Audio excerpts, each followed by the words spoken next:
bersyukur dan terima kasih hari ini, pagi ini kami di rumah Tuhan mensyukuri atas kebaikan dan kemurahan Tuhan kepada kami. Dan kami memuji Tuhan karena Tuhan tidak nongkrong di dalam kematian, di dalam kubur, tapi Dia bangkit, naik ke sorga untuk menyiapkan tempat buat kami.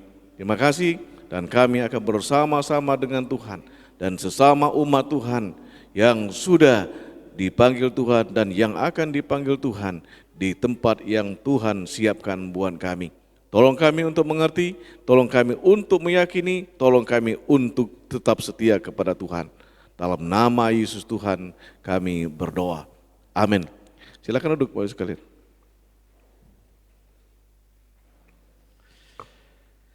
Ya, kita bersyukur hari ini Bapak Ibu sekalian kita dapat bersama-sama memperingati ibadah kenaikan Tuhan Yesus ke sorga. Saudara sekalian, kita perlu mempelajari, memahami tentang kebenaran ini supaya kita kuat, supaya kita mantap dan tidak tergoyahkan di dalam mengikut Tuhan. Saudara sekalian, firman Tuhan untuk kita hari ini.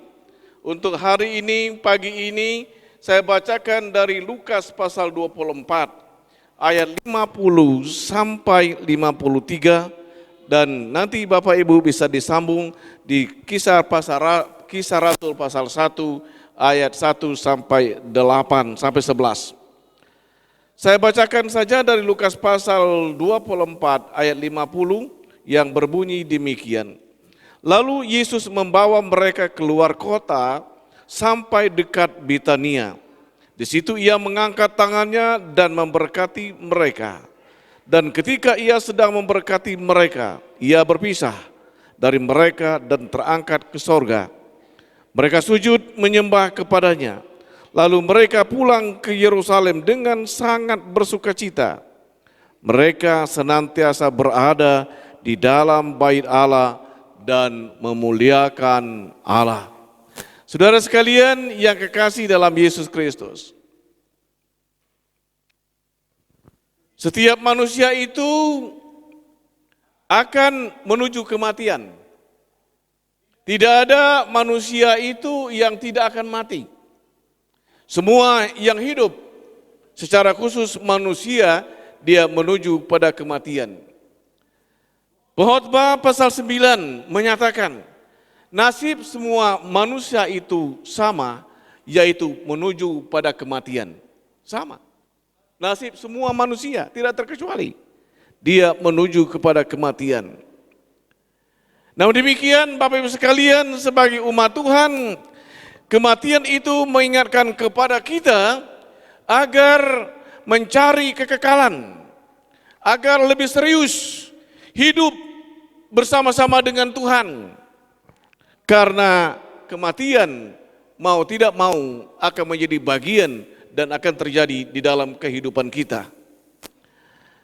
Tahapan dalam rangka penyelamatan itu, saya katakan waktu yang lalu bahwa manusia itu berdosa. Manusia itu di bawah hukum maut. Maka Yesus datang ke dalam dunia ini. Yesus datang ke dalam dunia ini dalam rangka yang pertama, Dia memberitahu bahwa kita tersesat dan jalan yang benar Tuhan Yesus. Yesus datang ke dalam dunia ini dalam rangka Dia mengajar, Dia memberitahukan, menjelaskan tentang keselamatan dan tentang kehidupan itu.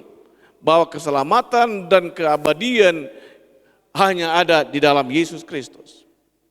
Tetapi di dalam kedatangan Tuhan, Yesus memperlihatkan, menjelaskan kepada kita bagaimana perjuangan Yesus dalam rangka untuk menyelamatkan, untuk menebus kita sebagai manusia yang dicintai dan dikasihi Tuhan. Bapak Ibu bisa menyaksikan, mempelajari sejarah dan cerita bagaimana kedatangan Tuhan, bagaimana perjuangan dan kesulitan, hambatan, penderitaan Yesus tatkala Dia di dalam dunia ini. Puncaknya yaitu Yesus di kayu salib. Dia digiring ke kayu salib, ke bukit Golgota. Itu menyatakan, memberitahukan kepada kita semua bahwa perjuangan Yesus tidak gampang dan tidak mudah untuk mencapai tujuan, yaitu menyelamatkan umat manusia itu. Yesus Tuhan mati di kayu salib untuk menggantikan hukuman saudara dan saya. Di kayu salib menjelaskan, menyatakan, memberitahukan kepada kita bahwa semua tuntutan untuk keselamatan manusia itu telah Tuhan bayar dan Tuhan sudah lunasi di kayu salib itu. Saya tidak akan banyak bicara di situ. Nah, yang setelah itu saudara sekalian, dia mati, dia kuburkan. Naik dia menjadi bangkit kembali. Nah, saudara sekalian yang kekasih dalam Yesus Kristus, Yesus bangkit. Pasca terjadi, memberitahukan, menjelaskan kepada kita bahwa maut tidak lagi menguasai secara kekal dalam kehidupan kita. Namun saya katakan tadi bahwa setiap manusia itu akan mati, tetapi bukan mati untuk selama-lamanya. Karena Yesus telah menyiapkan tempat dan akan bersama-sama dengan kita di tempat yang kekal itu. Sewaktu Tuhan Yesus disalibkan, para murid banyak mengalami tantangan. Bahkan di antara para murid tergoncang imannya. Mereka sedih, mereka sengsara karena Tuhan Yesus mati, disalibkan. Tetapi pasca itu menjelaskan kepada saya dan kepada kita semua bahwa Yesus bangkit dari antara orang mati. Yang pertama, menjelaskan kepada kita apa yang dikatakan Tuhan sebelum dia mati di kayu salib. Pengajaran-pengajaran Yesus betul terjadi. Yang berikut, pasca itu dia bangkit dari antara orang mati. Dia menemui para murid. Para murid yang tergoncang, para murid yang lemah, para murid yang kehilangan kepercayaan. Di tengah-tengah situasi semacam itu, pasca terjadi dan Yesus datang kepada mereka, menjelaskan kepada mereka, memberitahukan kepada mereka bahwa Yesus memang mati, dikuburkan, tetapi dia bangkit. Dan menjelaskan kepada kita bahwa apa yang dikatakan itu tepat dan benar.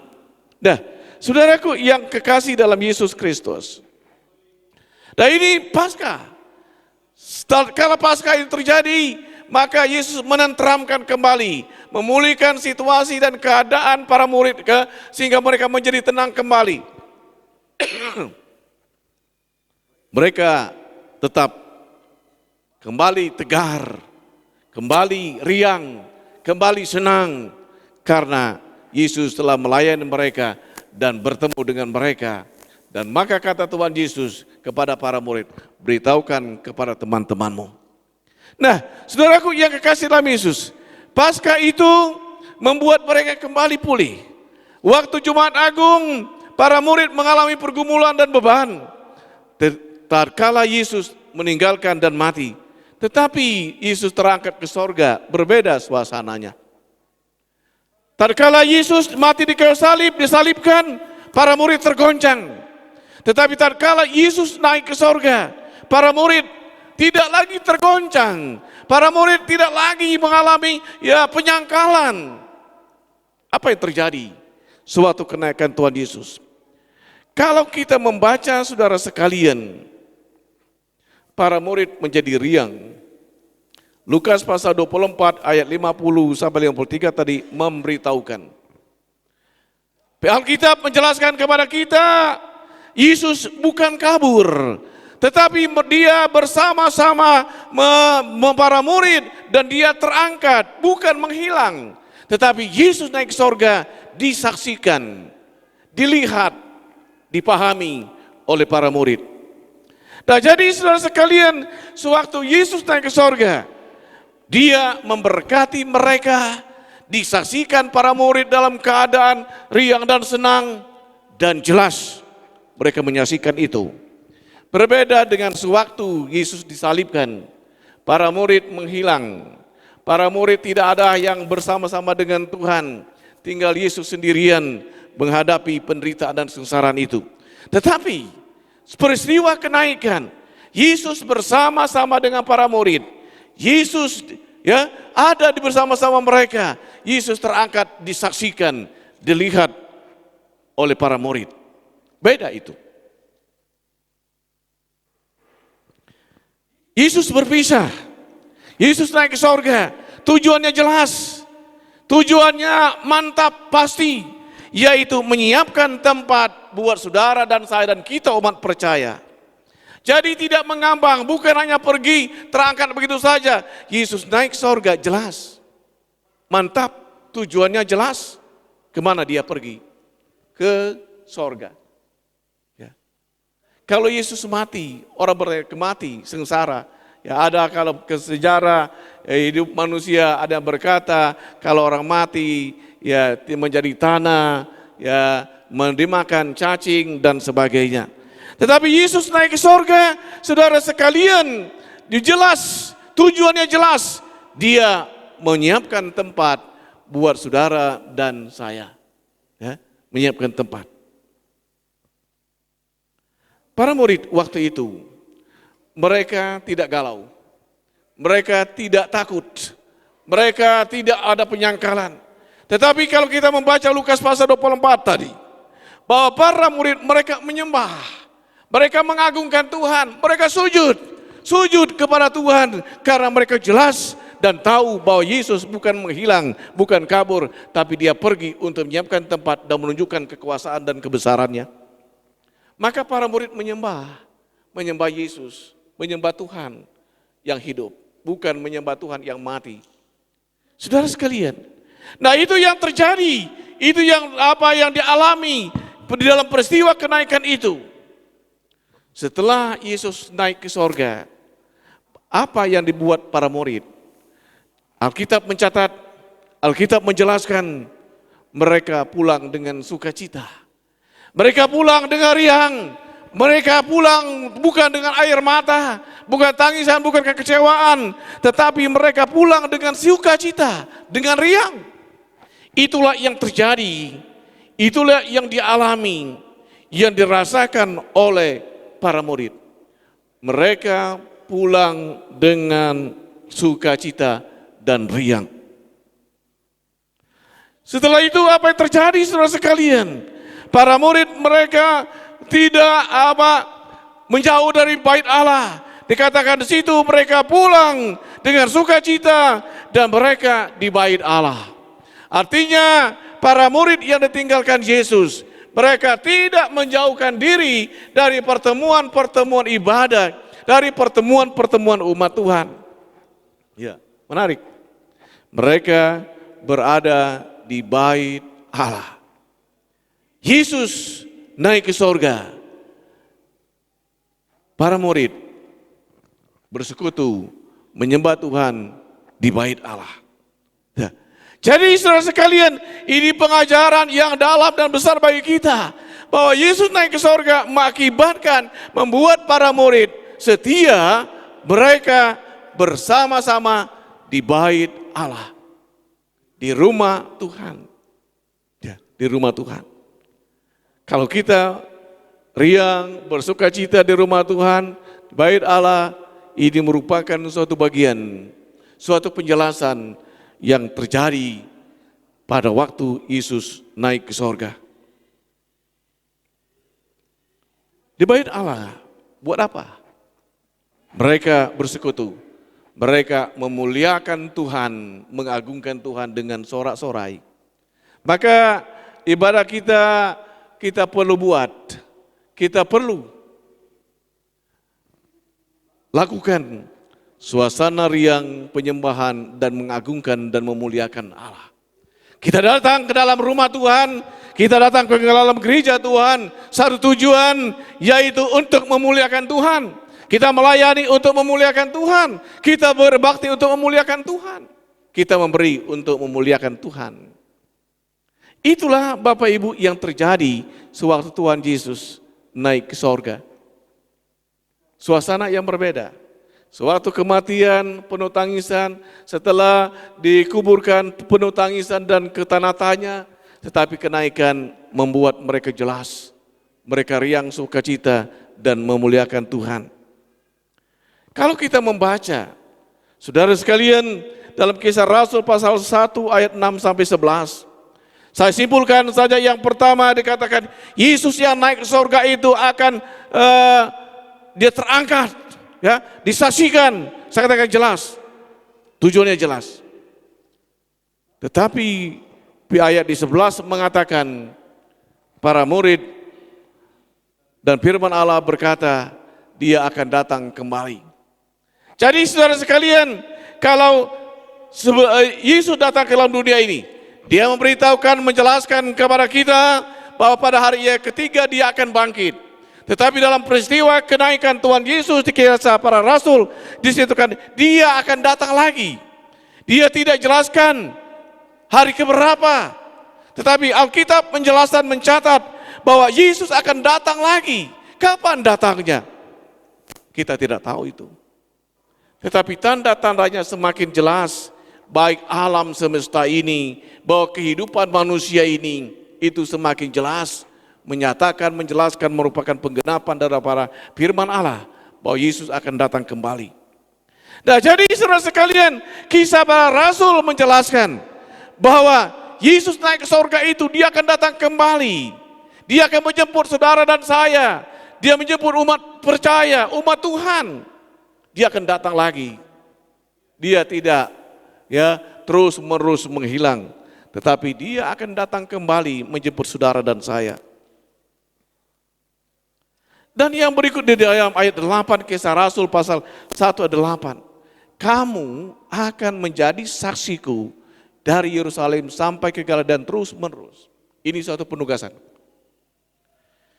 Kenaikan Yesus bukan saja dia menjelaskan bagaimana para murid, bagaimana situasi dan keadaan yang terjadi para murid, apa yang mereka lakukan, tetapi ada suatu penugasan yang dijelaskan, yang diberikan Tuhan kepada saya dan kepada saudara.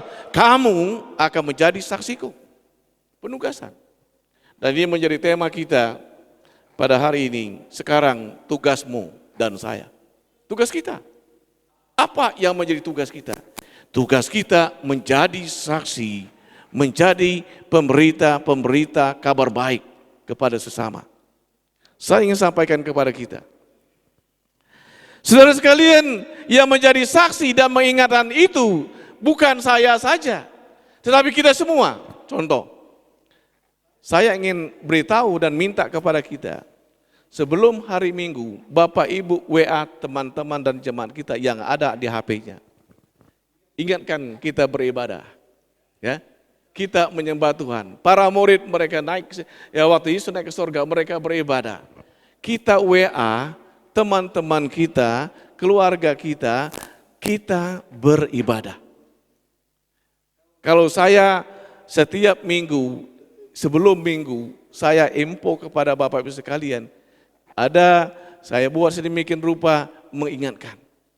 Tapi sekarang saya mengajak dalam rangka penugasan itu, Tuhan menugaskan kepada saya dan saudara untuk menginformasikan, membagikan, menjelaskan kepada sesama kita. Berikanlah WA singkat kepada teman. Kita beribadah dengan desain dan cara Bapak Ibu sekalian. Penugasan yang Tuhan berikan kepada saya, kepada Bapak Ibu semua, kepada kita. Ini bagian daripada pemberitaan Injil. Saya kadang-kala kalau yang tidak terlalu begitu vulgar tanda petik, ya saya masukkan di Facebook dan kepada teman-teman yang percaya dan tidak percaya, dalam rangka menunaikan tugas, menyaksikan dan sebagainya. Ya. Saudara sekalian, khotbah saya seringkali saya bagikan di Facebook karena saya tahu teman-teman saya ada yang tidak percaya Tuhan. Satu ketika teman saya waktu di SMA, kami tamat tahun 76 di SMA. Dia telepon saya, dia sekarang profesor dosen di Universitas Jakarta. Dia bilang, ini sajam yang di SMA 1 tahun 76. Iya, saya bilang kan, saya tahu dan kenal Anda.